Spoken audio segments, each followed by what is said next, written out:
Olá a todos, o meu nome é Catarina Silva, desde já agradeço a vossa presença. Venho apresentar-vos os resultados do projeto que desenvolvi no âmbito do mestrado em ensino de música na Universidade de Aveiro e que se intitula Psicologia da Performance, contributos para a sua introdução no currículo do ensino artístico especializado de música em Portugal e que foi orientado pela professora doutora Helena Santana e pela professora doutora Anabela Pereira. Os objetivos principais deste projeto foram desenvolver, implementar e avaliar um programa de intervenção sob forma de uma unidade curricular que se intitularia de Psicologia da Performance e assim promover o bem-estar e a autonomia dos alunos, assim como o seu sucesso musical e académico. Isto porque a ansiedade na performance é realmente algo que afeta muitos músicos e que pode afetar de tal forma os performers que eles consideram por vezes e até podem mesmo vir a desistir de um percurso musical. Este projeto foi concebido em duas partes, primeiro uma construção do programa de intervenção e depois a implementação e avaliação desse mesmo programa. Em relação à primeira etapa, esta tabela sumariza o que foi o programa. Os temas abordados foram ansiedade na performance, estratégias de estudo individual, autorregulação e técnicas de relaxamento, estratégias para pré e pós-performance e, por fim, consciencialização e bem-estar físicos.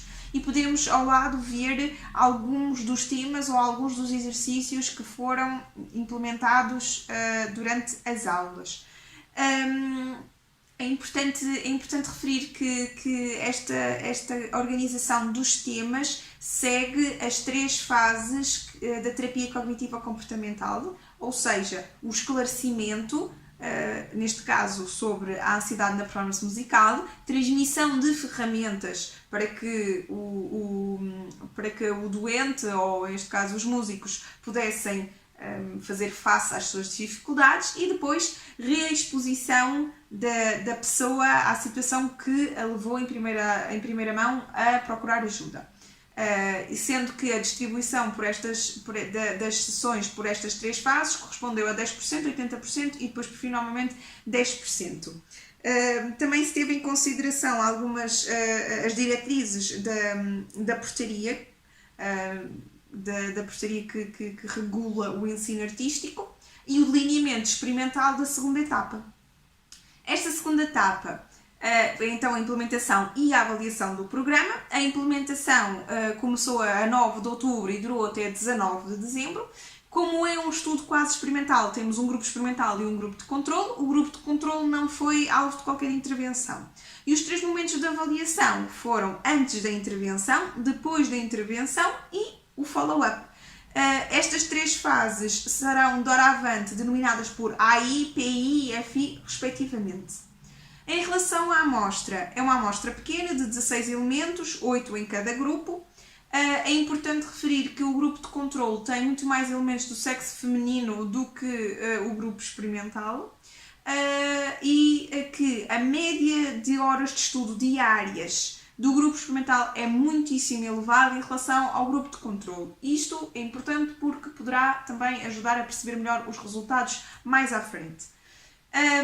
Os instrumentos de avaliação utilizados foram os que estão aqui patentes, que são na sua maioria inventários de autorrelato, com exceção dos relatórios das sessões de Psicologia da Performance que foram redigidos por mim após cada sessão.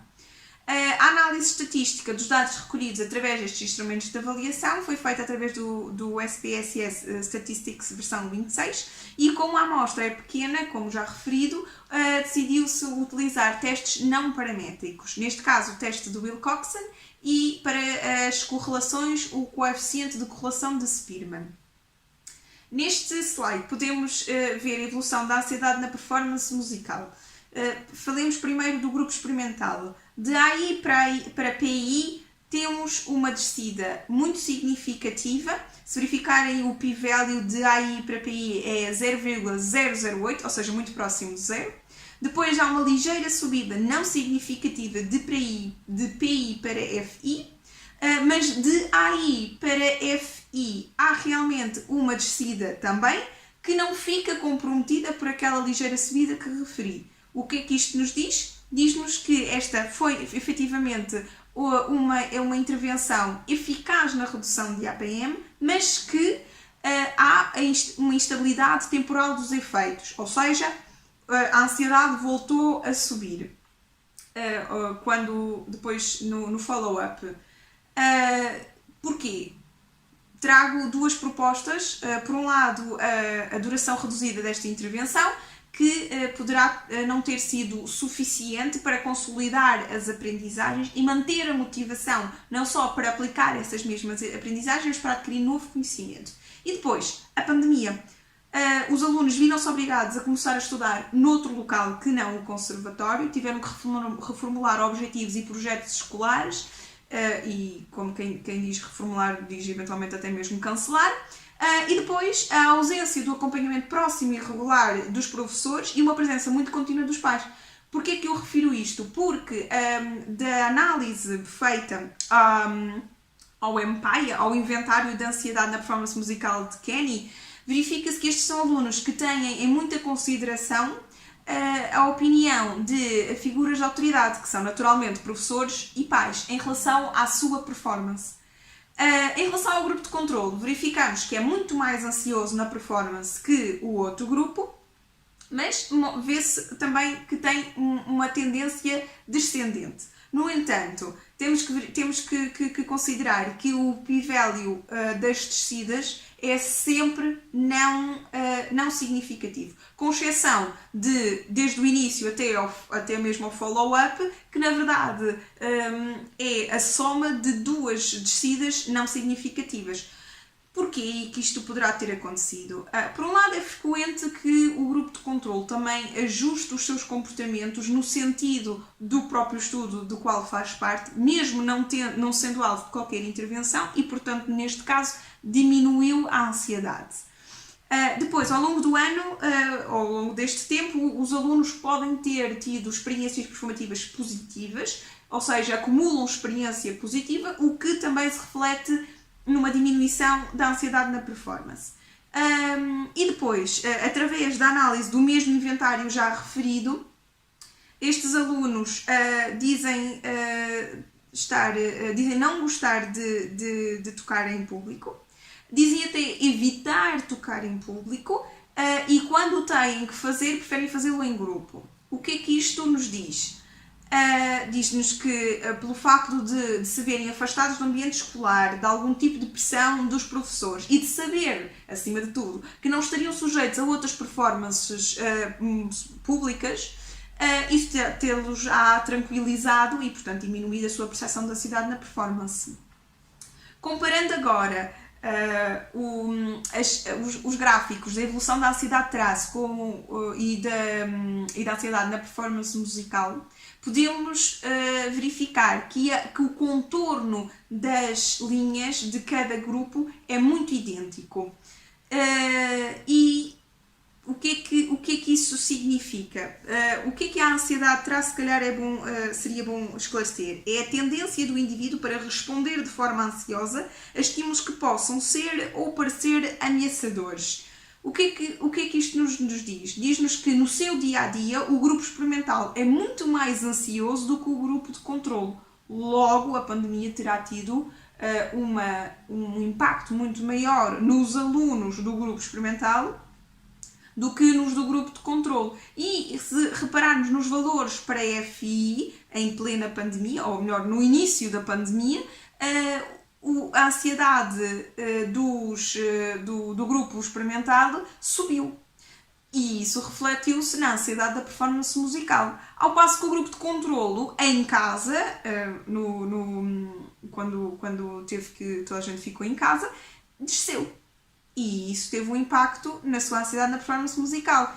E porquê que podemos fazer esta comparação? Porque existe uma correlação entre estas duas ansiedades e é uma relação muito positiva, no grupo experimental deste estudo, muito significativa, e que vem descrita na literatura. Porquê que ela é positiva? Porque quando uma ansiedade sobe, neste caso, quando a ansiedade traço aumenta também a ansiedade na performance musical. Isto é válido para ambos os grupos, se bem que o grupo de controlo não tem os p-values significativos. entanto, todas estas variações também vêm descritas na literatura.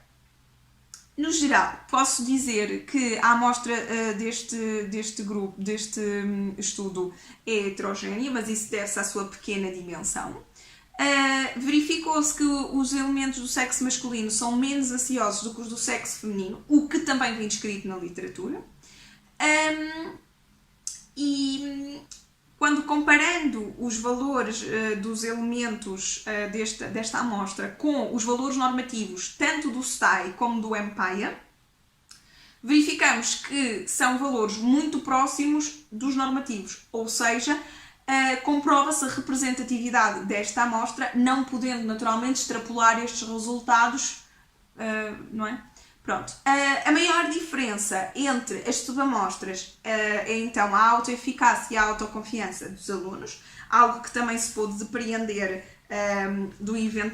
da análise do inventário de Kenny, e que foi extremamente importante e interessante perceber isso, pois durante a intervenção ocupou-se muito tempo a desconstruir o medo de cometer erros durante uma performance musical e a equacionar a possibilidade de reformular novos valores e objetivos, tanto para o estudo como para a performance e depois para as suas posteriores avaliações, o que influenciam estes dois pontos. E, portanto, verifica-se que neste sentido a intervenção foi eficaz e impactante a longo prazo. Portanto, resumindo, o estudo confirmou as hipóteses de que era um programa eficaz na redução da APM e que esta unidade curricular é realmente benéfica e útil e deve ser introduzida no currículo obrigatório do curso secundário de música em Portugal. A avaliação dos alunos foi muito positiva, consideraram que os temas abordados foram úteis e em quantidade indicada, que as atividades propostas eram pertinentes e adequadas, e dizem sentir uma melhoria do seu bem-estar geral e do seu autocontrole em cidade em palco. Como todos os estudos, apresenta limitações, nomeadamente o processo de amostragem, que não foi probabilístico. Poderia ter havido uma articulação desta unidade curricular com as aulas de instrumento e com as atividades previstas mais bem conseguida, e, naturalmente, a dimensão da amostra, como também já referi. Por fim, agradeço a vossa atenção e deixo-vos alguns exemplos da evolução dos alunos do grupo experimental, das suas gravações antes da intervenção e depois da intervenção. Obrigada.